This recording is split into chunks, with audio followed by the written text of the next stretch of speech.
kumita ng 50k yung natatabi kong 100k sa bangko. Posible ba yun? Sa LTE Gold Algo, Kuya Nico, posible yun. 50k kinita ng 100k ko. Huwag mo pansinin yan. Imahinasyon mo lang yan. Tignan mo, wala na.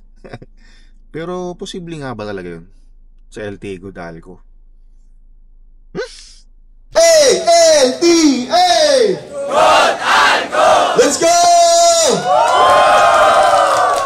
Hey guys, what's up lifestyle traders? Andito nga pala ako ngayon sa Robinson para manood ng sine. Ang papanoorin ko ngayon ay ang Mission Impossible, isa sa all-time favorite kong pelikula. Kasi yung mga malulupet at imposibleng stunt na gagawa nitong Cruise, parang si Tanggol.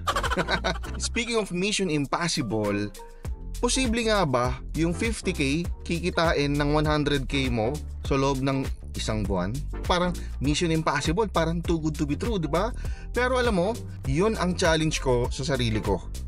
Magagawa ko bang magawang pakitain ng 50% yung 100k ko? Ito, papakita ko sa'yo. So ito yung aking trading account ngayon. Gamit ko yung MT4 app for this trading account. At makikita mo meron tayong running trades dito. Pag kinlik mo yan, makikita mo yung pangalan ng nagtitrade, LTA Gold Algo 6 Micro. Ibig sabihin, siya yung nagtitrade, si LTA Gold Algo, hindi ako.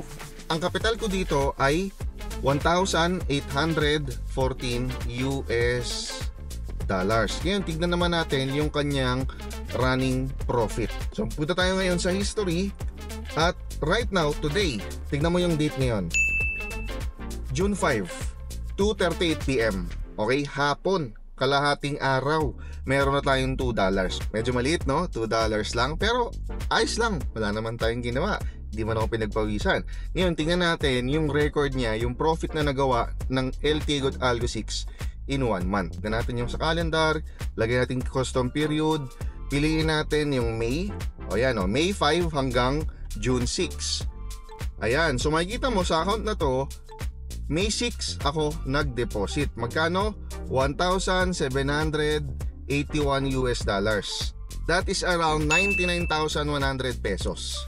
At makikita mo dito, lahat yan, LTA Gold Algo 6 Micro ang nag-trade, hindi ako. Nag-start yung trading niya May 7. So mag-iisang buwan to sa susunod na araw. Kasi today ay June 5. So may 2 araw pa para mag 1 month. Pero so far, ang naging profit na nito ay 905 US dollars. Pag kinonvert mo yan sa US dollar,